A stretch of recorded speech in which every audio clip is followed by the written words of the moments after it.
So we touched on it when we were talking about Bon Jovi.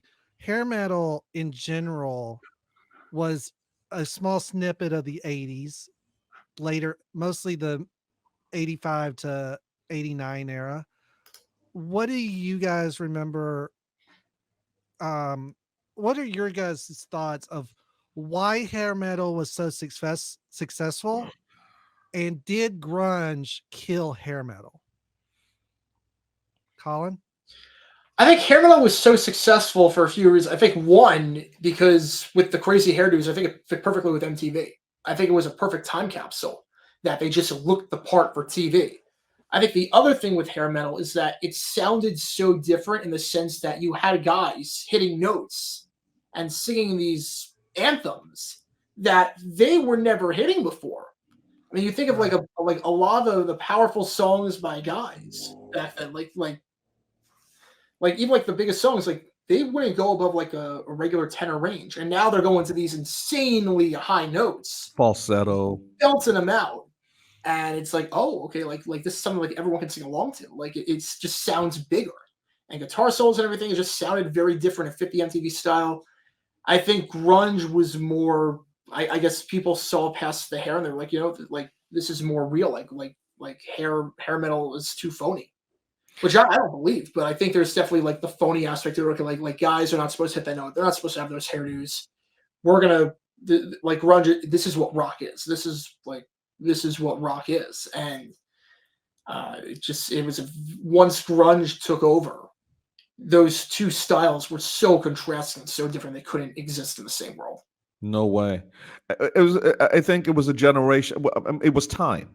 Um, you only get your go in popular culture for a certain period of time. Nothing lasts forever. And this hair stuff came out of the glam metal stuff of the 70s, right? Hmm. Um, T-Rex, like we just talked about a little bit, the New York Dolls, even David Bowie, right, were precursors to these guys coming along. I think the sound was it, Taz. It was awesome. The Right. guitars and the whole spectacle of it. So not only did you get just great sounding tracks, anthems, great guitar riffs, but you got the whole production value. And again, the whole MTV piece of it was critical, and it had its day. Yeah. It did, and then grunge and alternative came along, and it was a more stripped down aesthetic, no makeup. There's no sequence stuff going on. And then generationally, things were shifting.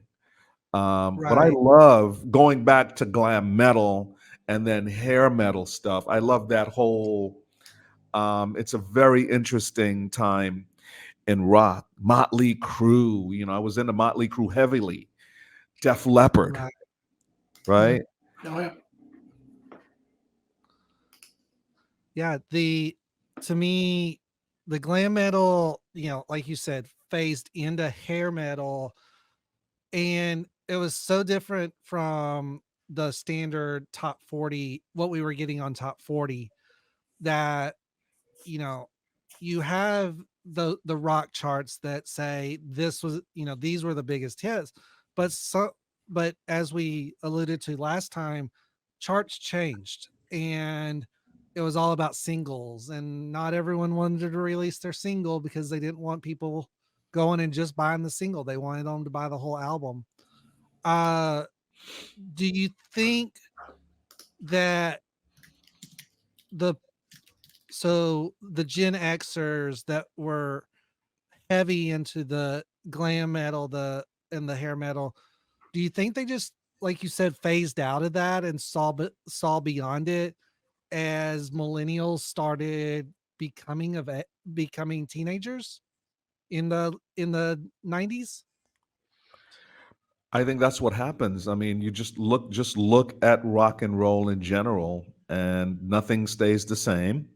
Right. It's constant innovation, constant evolution in styles. Nobody wants to be like their dad or listen to what their dad listened to until 20, 30 years out, Right. right? Then there's a resurgence and there's a that old Johnny Cash boy, that was pretty good.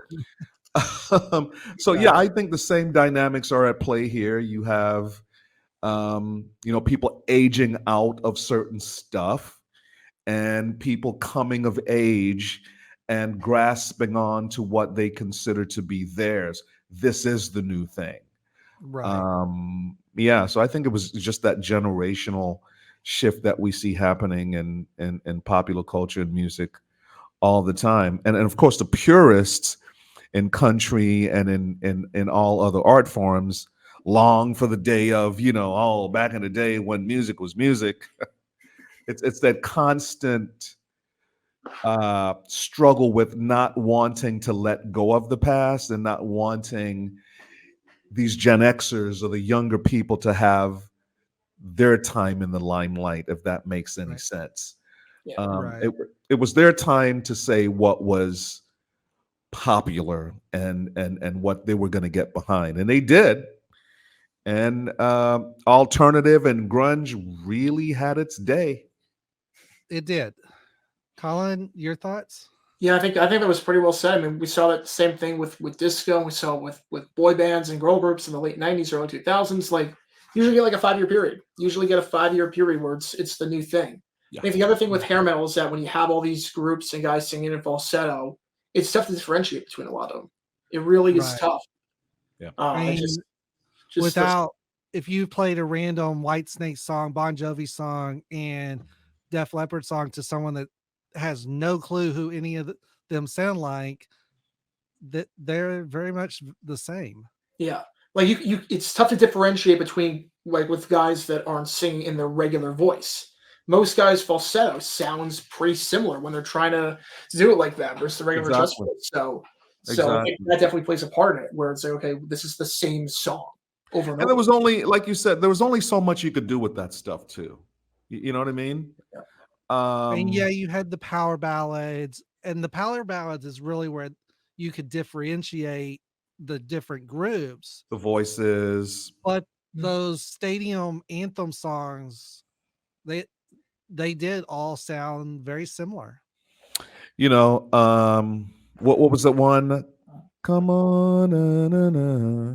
Come on, Come from the on, noise is quite right. Yeah, yeah, Yeah, I like mean, that. it's anthem after anthem. Then Scorpion came through and just blew us away with that one. It was a great era. It was a great time in rock. And I think that, Missed like you that said, time. their voices just couldn't keep up. You can't. There's Like only playing so many football. You can Barry only do Gibb. it for so long. it's possible. Yeah, there's only so many Barry Gibbs out there that can sing falsetto every night Yeah, and do it consistently. right. Yeah, And he even the wasn't very good, doing like, it's any not like a damage to powerful his. falsetto. It's not like a powerful one. Like Exactly. Right. He didn't have to come from the gut with that every yeah, time, like Bon Jovi's his voice is shot right now. His Yeah. voice is shot. He can't do the songs like he used to. And none of us are surprised. No, no, it's impossible.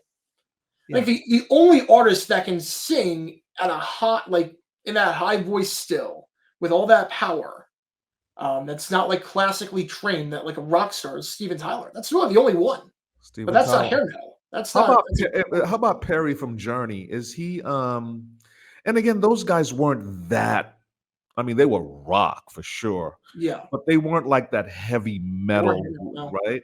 no, they weren't hair metal at all. No. Okay, yeah. No, Journey was more of a pop rock sound. They would Kind of probably argue that. They would like Yeah. ELO is another one I think of when I think Electric Light uh, Orchestra. Oh, yeah. of that.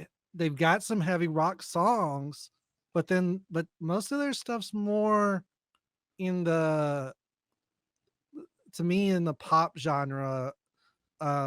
Just Would you classify Van Halen as pop?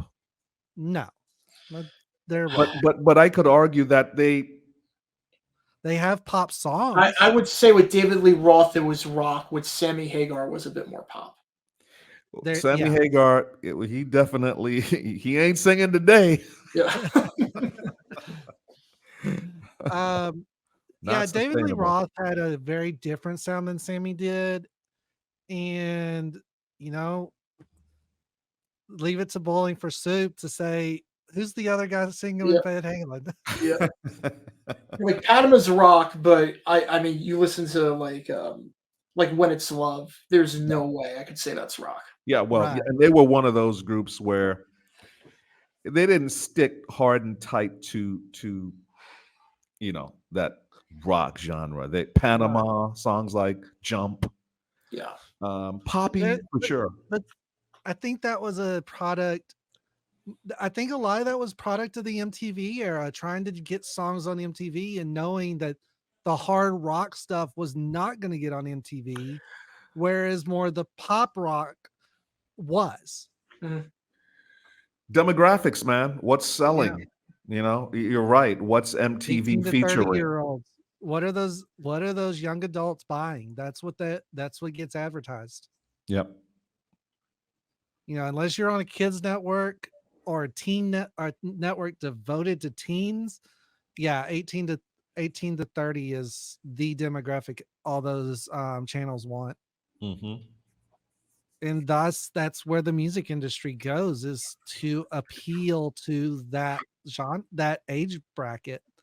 And there's some that have bucked the trend. I mean, you look at New Kids on the Block, they were all about teenagers. You look at Backstreet Boys, NSYNC, that was all about teenagers. That's why boy bands worked, is because they aimed at teenagers. Yep. But once they get tired of doing that music, they want to do more serious music.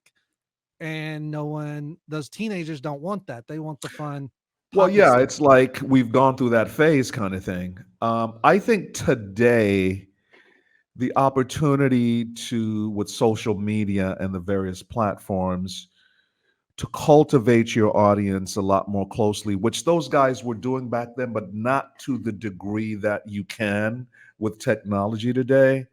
And Right. to have a place, a portal that your following can meet up at. I mean, they started that with MySpace, and obviously today there's a better opportunity to bring your fan base with you as you're both aging Yeah.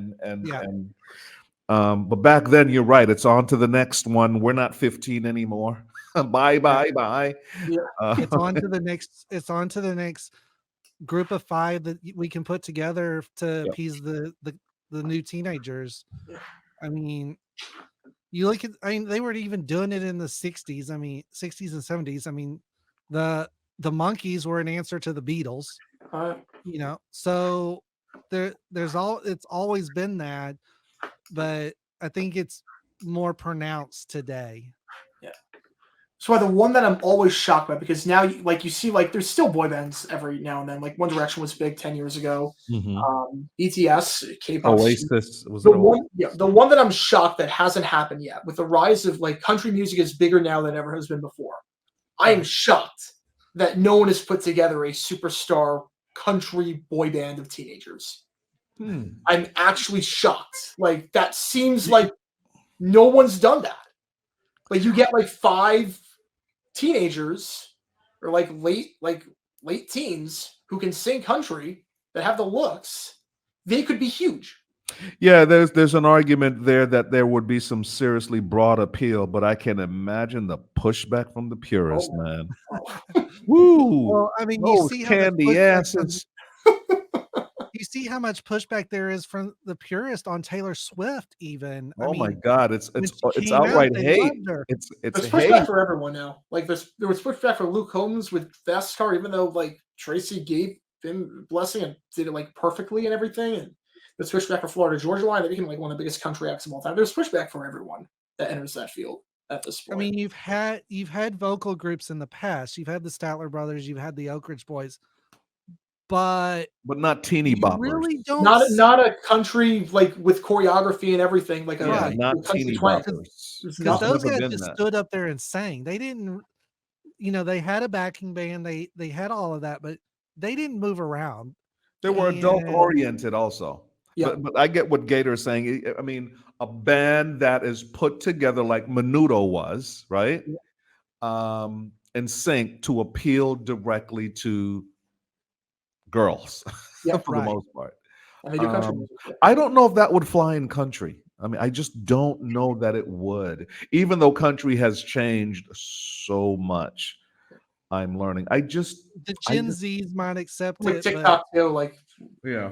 with TikTok, you have a much better chance of But getting. you're right. If you have the right set of guys, the right set of looks, I don't know why or like you even said, it's do gay like for TikTok. do you like I can't ever say the name of them. The band, the boy band you just said, Yeah. uh, the one that starts The with an Korean M. guys. Um, those got those bands were almost like a churn. We're using the band to churn out solo artists.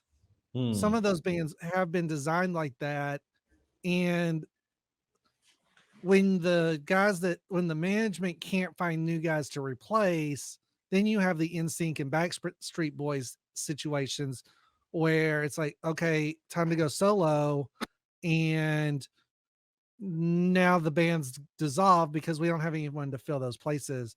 Whereas version, some of the Spanish boy bands, they have that constant influx of musicians that can fill those roles. Um, you know, and we've gotten a few big pop um artists out of those style groups. Ricky Martin comes to mind. Mhm. And to me, if the US could produce that and keep a band active longer than just 2 or 3 years, even changing the lineup, it would be better for whoever's managing those careers than what happened with NSYNC and Backstreet Boys. But yeah, the industry is so cutthroat now that I don't know if a super group or a teen group would work in country music, because teen artists barely work in country music unless they're female. Right. Although now with TikTok, a lot of teens can get big on TikTok now. Yeah, So I think that could definitely play a huge part. But you're muted. it's definitely something to. It wouldn't shock me in the next 5 years if someone comes like someone like a Simon Cowell or L.A. Reid or something like that has that breakthrough, Yeah, manufactures a country boy band, and they take over the world. It can happen. It can happen. I mean, there's been a long and strong tradition of boy bands in R&B, in pop. It hasn't existed so far as, I mean, I don't, it hasn't existed in country music, right?